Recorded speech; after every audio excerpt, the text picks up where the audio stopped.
Parang gusto ko nang palitan yung jowa ko ah. Anong sabi mo yan? Ano yan, damit? Pag gusto mong palitan, papalitan mo? Parang nakakasawa na kasi Boss 20. Parang gusto ko nang palitan.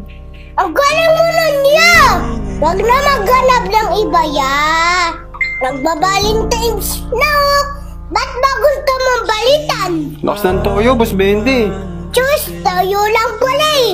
Huwag ka na maghanap ng iba yan. Pare-parehas lang yan sila. Mahal mo, di ba?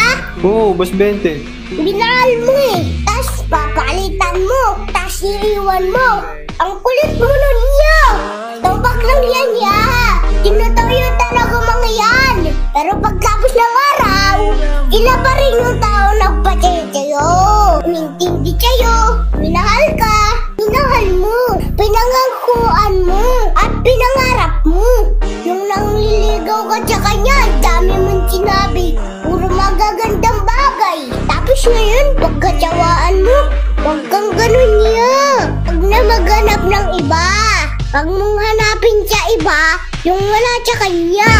Unawain mo bawat sitwasyon. Pakinggan bawat daing. At respetuhin bawat opinyon. Hindi sunod-sunod hiwalayan. Lalo na kung may anak na kayo. Kawawa naman yung mga bata yaw. Madadamay pa sila yan eh. Ang hirap kaya ng broken family. Palitan din kaya ang galit.